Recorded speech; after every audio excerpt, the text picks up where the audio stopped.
Have you ever questioned the existence of Jesus Christ? For centuries, the story of Jesus has been a cornerstone of faith for billions worldwide. But what if it's just that, a story? Today, we're diving into one of the most controversial and thought-provoking topics, the case against Christ, why Jesus never existed. Using historical evidence, scholarly insights, and critical analysis, we'll uncover the arguments that challenge the very foundation of Christianity. Stay tuned as we explore 5 compelling reasons why some believe Jesus is more fiction than fact. Alright, folks, it's time to dive headfirst into the myth of Jesus with a mix of academic rigor, sharp sarcasm, and just the right amount of ruthless irreverence. Buckle up, because we're about to unpack why Jesus, the supposed savior of humanity, might be as real as Zeus, the Tooth Fairy, or your horoscope. We're blending cutting-edge scholarship with bold humor, leaving no stone unturned, or unmocked. Let's get started. Jesus Christ, the Messiah who never showed up. Let's talk about Jesus Christ, miracle worker, divine Son, and the world's longest-running imaginary friend. He's the central figure of Christianity, allegedly born of a virgin, executed by the Romans, and resurrected 3 days later. Sounds like quite the resume, right? But here's the twist, there's a growing pile of evidence, and a noticeable lack thereof, suggesting that Jesus, the guy who supposedly walked on water and founded the biggest religion in the world, may never have existed. That's right, he might be no more historical than Santa Claus. So, let's break it down. We'll use facts, logic, and a healthy dose of what the actual. To begin, let's call in the heavyweights of historical Jesus studies. First up is Dr. Richard Carrier, a leading advocate of the Jesus as myth theory. In his book on the historicity of Jesus, Carrier argues that Jesus likely started out as a celestial figure in early Christian theology, a kind of divine mascot for apocalyptic cults. Carrier points out that the earliest references to Jesus, such as those found in Paul's letters, describe him in vague, spiritual terms rather than as a flesh-and-blood guy strolling through Galilee. Then there's Dr. Robert Price, another prominent mythicist.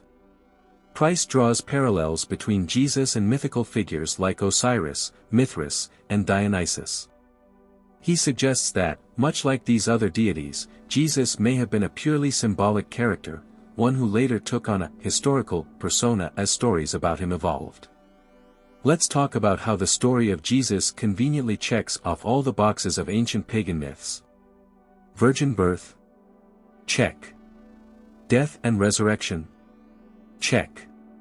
Turning water into wine and hosting epic parties? Big check. It's almost as if the Gospels were plagiarized straight from Mythmaking 101. Even mainstream scholars, like Bart Ehrman, who argues for a historical Jesus, admit that much of what we know about him is pure invention. Ehrman points out that the Gospels are riddled with contradictions and were written decades after Jesus' supposed death, by people who never even met him.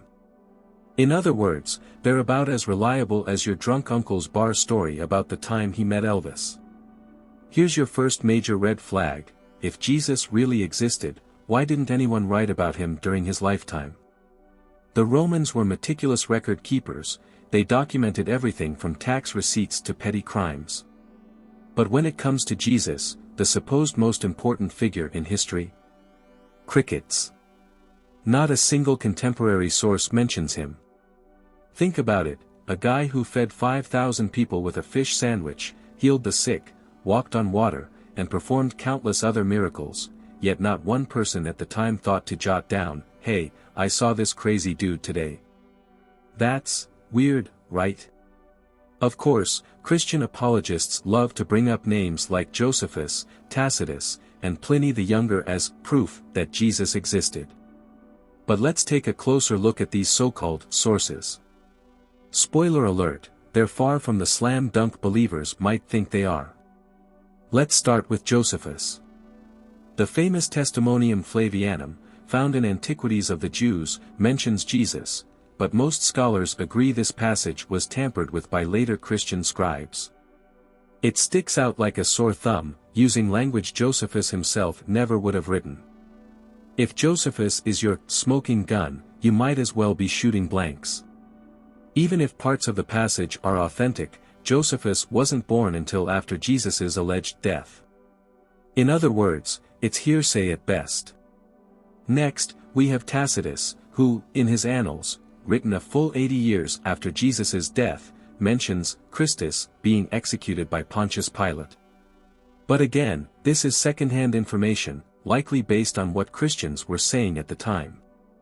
It's basically the ancient equivalent of citing Yelp reviews as historical evidence. And then there's Pliny the Younger, who, in a letter, describes Christians worshipping Christ. But here's the thing, he's only describing their beliefs, not providing proof that Jesus existed. That's like saying the existence of Harry Potter fan clubs proves Hogwarts is real. Let's be real, it's not that Jesus fulfilled the prophecies, it's more like the gospel writers reverse-engineered his story to make him fit.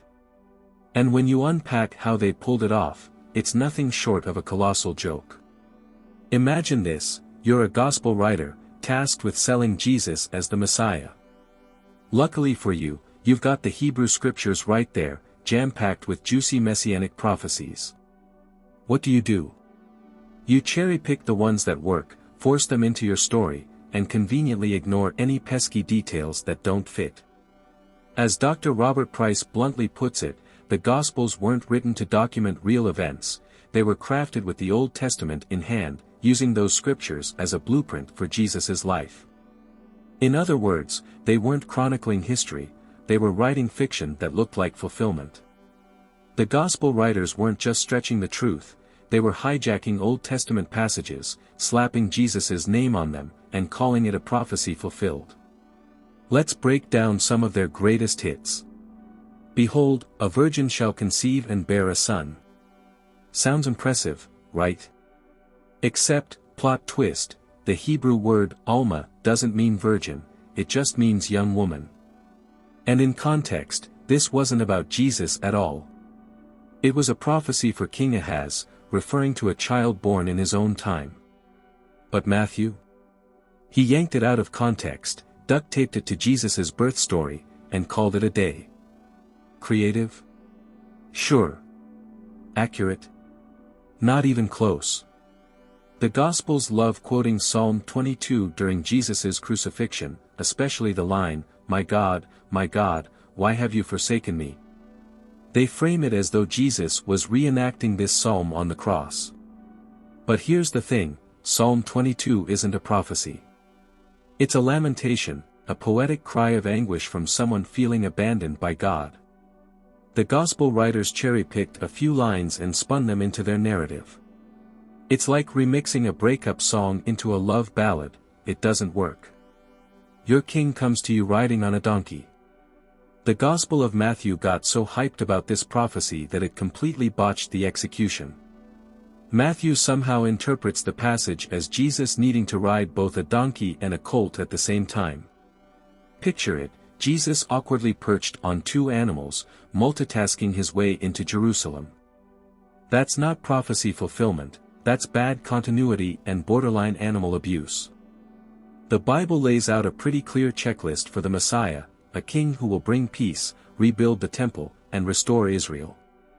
Let's see how Jesus stacks up. Spoiler alert, it's not great. Isaiah 2 verse 4 says the Messiah will beat their swords into plowshares and end all wars.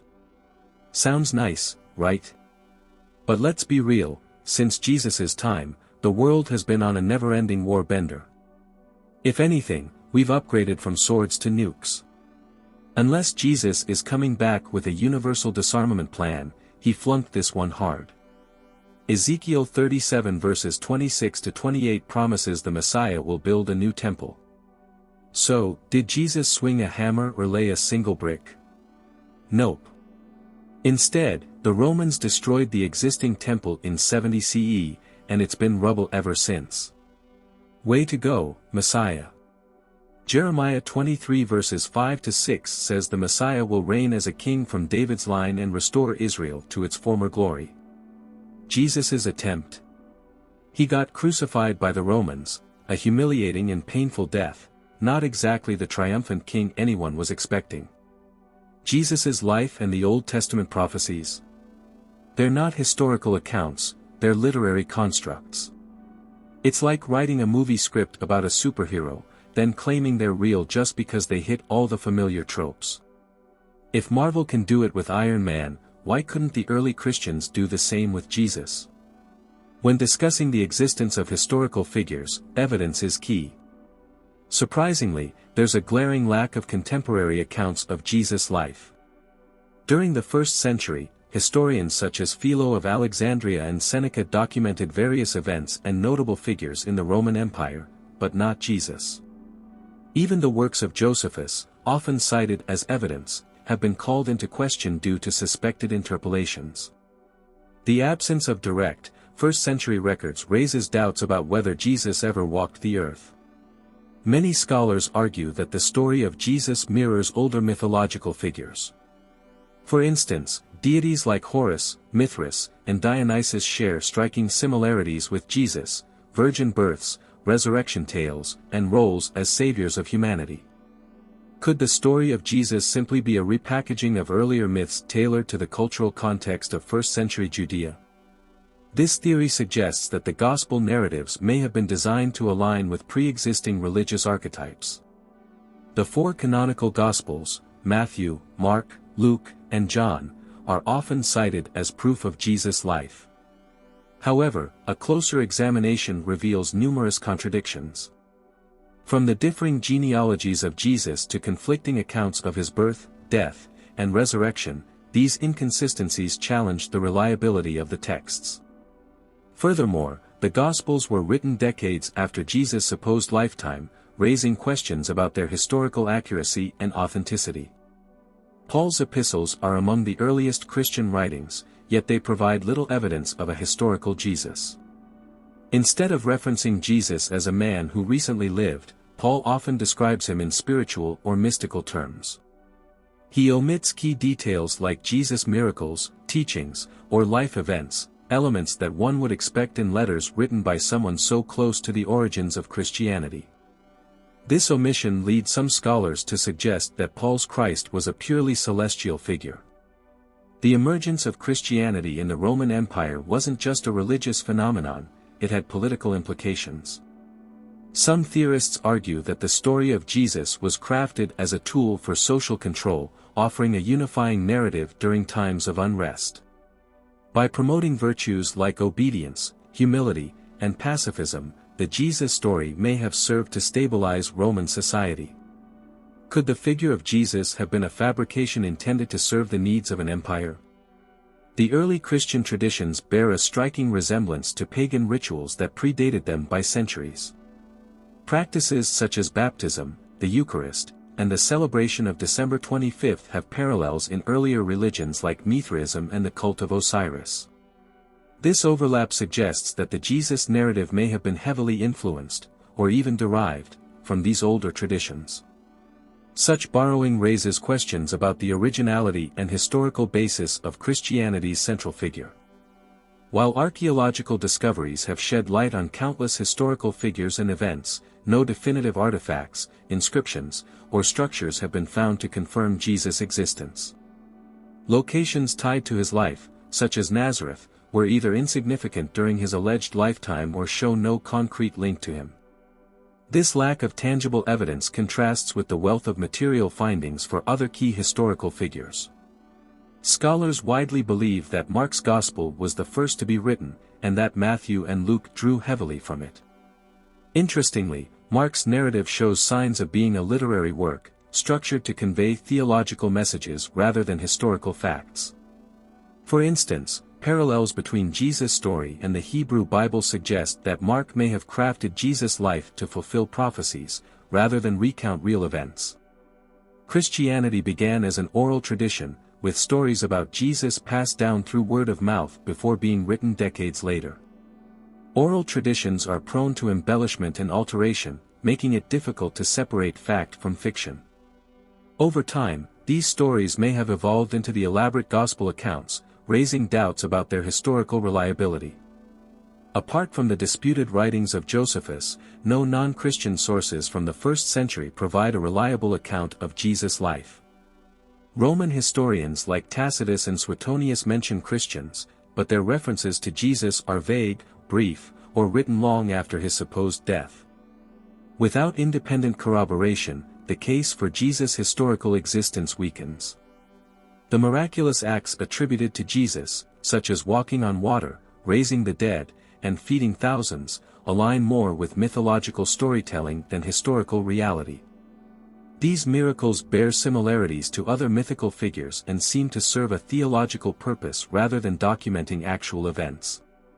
This mythical quality has led many scholars to view Jesus as a symbolic figure rather than a historical one. The name Jesus is derived from the Hebrew Yeshua, a common name in 1st century Judea. Some theorists suggest that Jesus may have been a composite character, combining elements of various individuals who were later unified into a single narrative. This theory challenges the idea of a singular, historical Jesus and instead points to a symbolic or literary creation. The idea of a Messiah was central to Jewish belief, especially during the turbulent 1st century. Many individuals claimed to be the Messiah, promising liberation from Roman rule. It's possible that the Jesus story was one of many messianic narratives that arose during this period, later refined and expanded by early Christians to meet their theological goals. Early Christianity was not a unified movement but a collection of diverse beliefs and sections. The concept of Jesus as the Son of God only became dominant after theological debates and councils, such as the Council of Nicaea in 325 CE. This evolution suggests that the image of Jesus we know today was shaped by political and doctrinal decisions rather than historical reality. If Jesus performed the extraordinary deeds described in the Gospels, why didn't contemporary historians record these events? Earthquakes, darkness at his death, and mass resurrections are conspicuously absent from historical records.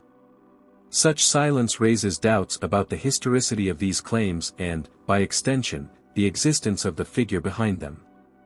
Paul, often considered the founder of Christianity, focused on Christ as a spiritual savior rather than a historical figure. His writings emphasize faith and salvation, with little attention to Jesus' earthly life or teachings. This spiritualized depiction may indicate that the Jesus of Paul's letters was a symbolic figure rather than a real person.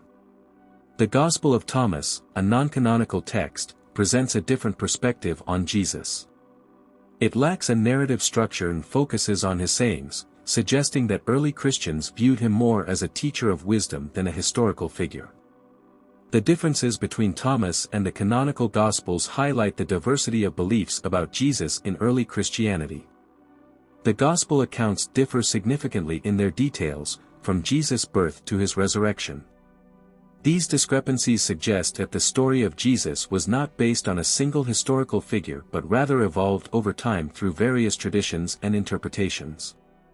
The inconsistencies undermine the idea of a cohesive, factual account. The mythicist position argues that Jesus was never a historical figure but a mythological creation. This view, supported by scholars like Robert M. Price and Richard Carrier, contends that Jesus' story was constructed from Old Testament prophecies, Hellenistic myths, and early Christian theology. While controversial, the mythicist perspective provides a compelling alternative to traditional views. The figure of Jesus embodies ideals of love, compassion, and sacrifice, making him a powerful symbol for humanity. Even if Jesus never existed as a historical person, his story serves as a source of inspiration and moral guidance for millions. This psychological appeal may explain why the narrative has endured, regardless of its historical basis. The Jesus story has shaped Western culture, art, and philosophy for centuries. Its influence goes far beyond questions of historical accuracy, serving as a foundation for ethical values and social movements. This cultural significance suggests that Jesus' existence, whether historical or symbolic, has profound implications for human history. Despite centuries of debate, the quest for the historical Jesus remains inconclusive. Scholars have yet to produce definitive evidence for his existence, leaving the question open to interpretation. This uncertainty underscores the complexity of separating history from myth in ancient texts. The story of Jesus shares themes with other religious traditions, such as self-sacrifice, redemption, and resurrection. These similarities suggest that Jesus may be part of a broader pattern of religious myth-making, rather than a unique historical figure. For believers, the question of Jesus' existence often comes down to faith rather than evidence. The lack of historical proof may not matter to those who find spiritual meaning in his story. However, for skeptics, the absence of evidence is a compelling reason to question the narrative. The story of Jesus demonstrates the enduring power of storytelling to shape human beliefs and values. Whether or not Jesus existed, his story has inspired countless acts of kindness, bravery, and sacrifice. This legacy highlights the importance of examining the narratives that define us. Christian doctrine evolved over centuries, with new interpretations and understandings emerging as the religion spread across the Roman Empire. Early Christians didn't have a unified idea of who Jesus was, which suggests that the image of Christ developed gradually, rather than being based on a single historical figure. These changes in Christian theology support the idea that Jesus was a constructed symbol rather than a concrete person. Welcome to Blessovia Science TV, where we take you on an exhilarating journey through the cosmos and unravel the mysteries of science. We are excited to offer you the opportunity to become a valued member of our ever-growing community of cosmic enthusiasts and knowledge seekers. Exclusive access to cosmic content.